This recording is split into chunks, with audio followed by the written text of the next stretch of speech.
காரைக்கால் மாவட்டம் திருப்பட்டினத்தில் படைவெட்டி மகா மாரியம்மன் கோவிலின் கும்பாபிஷேகத்திற்கான பணிகள் பந்தல்கால் முகூர்த்தத்துடன் தொடங்கியது. இதைத் தொடர்ந்து மங்கள வாத்தியங்கள் முழங்க விமான கலசத்தில் புனித நீர் ஊற்றி கும்பாபிஷேகம் நடைபெற்றது. அதனைத் தொடர்ந்து மூலவருக்கு அபிஷேகமும் மகா தீபாராதனையும் நடைபெற்றது.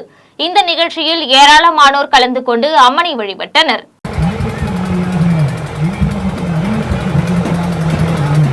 வேதம் என்று சொல்லுகிற 4 மணி வேதங்களை கற்று உணர்ந்திருக்கக்கூடிய சிவாச்சாரிய பெருமக்கள் சமஸ்கிருத வார்த்தைகளிலே சொல்லப்படுகிற அந்த வார்த்தைகளுடைய அர்த்தங்கள் நமக்கு புரியவில்லை என்று சொன்னாலும் சிவாச்சாரிய பெருமகனார் அவர்கள் சொல்லி செய்து கொண்டிருக்கிற நம்முடைய சிவாச்சாரிய பெருமக்களுக்கு முதலிலே வணக்கங்களை சொல்லி 12 ஆண்டுகளுக்கு ஒரு முறை நடக்கிற இந்த குடமுழு 6 மணி 45 நிமிடங்களுக்கெல்லாம் அந்த விமானத்திலே இருக்கிற ओम हम हम लोग क्षवत्तिभ्येन धरिकाभ्येन वन्यमूर्तिभ्येन धीतिमतिभ्येन जमानमूर्तिभ्येन उग्राभ्येन अर्कमूर्ति வீரவேல் அவர்களும் பஞ்சாயத்து வி விஜயவேலன் அவர்களும் விழா குழுவாக கே பழனிராஜா அவர்களும் டி வாசு என்ற அவர்களும் டி